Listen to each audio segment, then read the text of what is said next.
Hi guys, so for today's mini vlog, panibagong araw, panibagong ganap na naman ang nangyari sa buong maghapon. Just keep on watching. Unang araw pa lang, minahal na kita. Bakit ba ganito ang aking... Hey, grabe naman yun. Bigla na lang tayo naging ganito yung mga outfit natin. At ayun nga guys, tignan nyo naman yung suot ko para daw ako nagwa-first aid. At ganito naman talaga yung mga suotan nung nakaraan. At yung mga papakita ko nga lang sa inyo guys, mga random clips nga lang pala ng mga kaganapan namin sa Christmas party namin sa Camping P. Eh mga girl, pagpasensya nyo na nga ako guys kung bakit nga ganyan yung suot ko. Hindi ko nga din alam kung bakit nga ganyan pinili ko. Eh pagpasensyahan nyo na lang talaga ako guys, wag nyo na akong i-bash dito kasi wala naman talaga akong choice kundi yan talaga ibilin ko. At mabalik nga tayo, kinuha nga ni Ate Elma yung mango graham nga dyan. Napakasarap naman talaga niya. Eh grabe naman yan mga girls. Siyempre kami nga tatlo yung gumawa niyan. Panoorin nyo na nga lang sa vlog ni Ate Elma. Naka-upload na yata yun. At meron nga din akong vlog dito kung paano ko nga ginawa yung salad ko. Kaya ayun nga guys, dali-dali ko nga kinuha yung salad ko na ginawa. Eh napakadali naman yata ng mga pinagagagawa ko dito dahil nakalata lang yung mga prutas ko. Shoutout nga pala kay Kuya Allen, may dala nga pala siyang pizza. At ayan nga guys, kinukuha nga ni Kuya Lou yung ice cream din niyang ginawa. Eh hindi man lang yata talaga ako pinagpawisan dito sa paggawa ng salad. Paano naman kasi mga gar, pinaghalo-halo ko nga lang yung mga ingredients, minuksan ko nga lang sila sa lalagyanan. Kaya ayun nga, dala-dala ko na nga dito yung salad ko at di ko nga alam guys kung saan nga siya dadali. Eh hindi ko din talaga alam mga gar kung bagay ba sa akin yung suot ko na yan. Di ko alam kung mahihiya o matatawa ako, matutuwa ako dyan. Basta nga tayo dyan, nakangiti nga lang tayo kasi nga guys, may dala na nga tayong salad. Eh sana naman talaga maunang maubos yung salad na to dahil napakahirap naman talaga ng mga ginawa ko dito. Umakit pa ako ng bundok para kuhanin ko lang yung mga prutas. Eh nagpakahirap, umakit pa nga talaga ng bundok para lang talaga makuha yung mga prutas na yan. Grabe naman yun. Kaya ayun nga, dali-dali ko na nga nilagay dito at ayun nga, yung mga dala nila Iban, saka nga ni Angge. O Iban, alam kong puto yung dala mo, sana nga talaga ikaw nga yung nagluto niyan. Unang araw pa lang. O ganyan no, may dala nga siya niyang barbecue. O bakit parang may puno yata ng saging? Tunatay nga si Kuya Louie, chinecheck nga niya ice cream niya. At all done na nga yan guys, kaya thumbs up nga tayo dito. Thumbs up na yan mga gang. Kakapatreatment nga lang pala ng scalp ko dyan. Kaya ayun nga guys, i-flex nga natin na onti yung buhok natin dahil bagong gupit nga tayo. O bakit parang sila na may pinagchichismis yung dalawa dyan na best Angge saka nga Iban?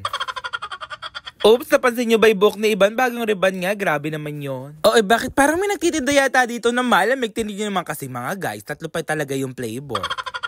Bumalik na lang talaga tayo sa pagkabata dahil meron pa dito yung siomay. Tignan naman kasi guys, napakadami namang handa. O bakit parang nangaasar yung mukha ni Bridgestone dyan habang nilalagay yung handa dyan?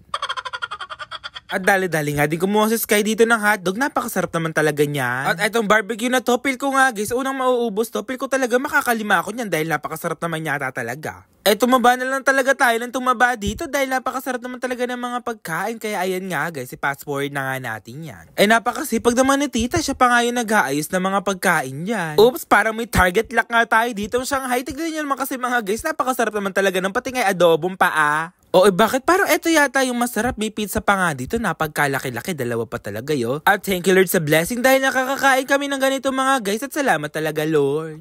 Habang nagbo-voice over ako dito, di ko man lang yata natikman yung biko na dala ni Iban dahil napakasarap naman talaga.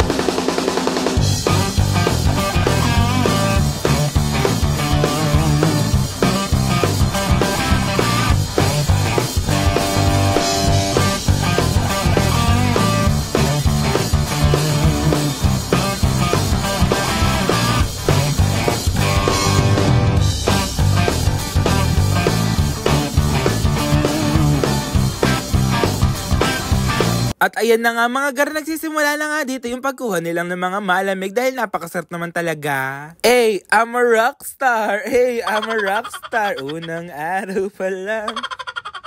Huling-huli si Ate Lani, target lock nga pala nila yung mga malamig dyan dahil napakasarap naman talaga. Ako, Shanghai nga, saka nga yung gawa ni Angge na chicken pala nga yung target ko dyan. Kaya ayun nga guys, dali-dali tayo kumuha ang plato. Bakit parang may pinaplano yata ang pag-take out kaso nga lang dito na ako nakatira guys, dito na ako umuwi.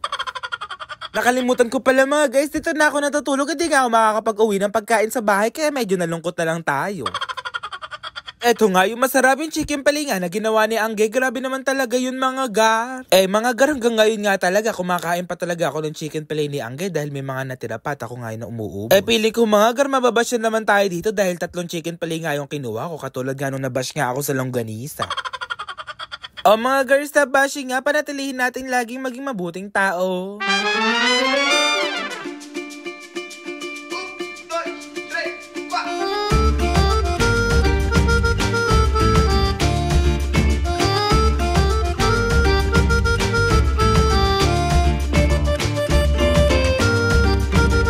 Sino kaya ang nakabunot sa akin at ayun nag Sige muna ba, Sky?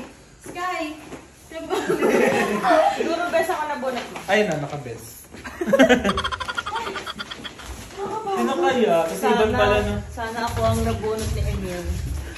Kylie ka na!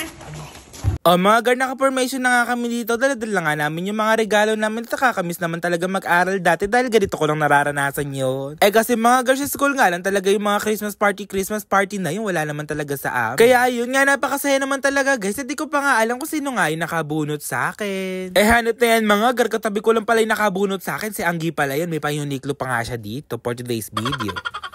Masyado na lang talaga yung tuwa ko dito dahil Uniqlo nga talaga yung lagi kong binibili ngayon na t-shirt. Kaya ayun mga gar, Uniqlo din yung pangregalo ko dito kasi nga guys, maganda nga yung mga t-shirt doon. At sabi ko nga guys, sinabunot ko, mahilig nga mag-affiliate kaya nga guys si Kuya Louie dahil bagay na bagay sa kanya yung mga t-shirt na design na yun. Alam ko talaga mga gar, magugustuhan niya yun dahil bagay na bagay sa kanya yung design dahil mahilig siya doon. Kaya ayun nga Kuya Louie, sana nga guys, nagustuhan mo nga yung regalo ko sa'yo at sana nga din kasya talaga. Mas lalong nagustuhan ko yung regalo sa akin ni Anggi dito dahil ayan nga guys, napakasaya naman talaga. Mas grabe to mga gar, bigla na lang naging ganyan yung mukha namin dito sa baso, napaka-weird naman talaga.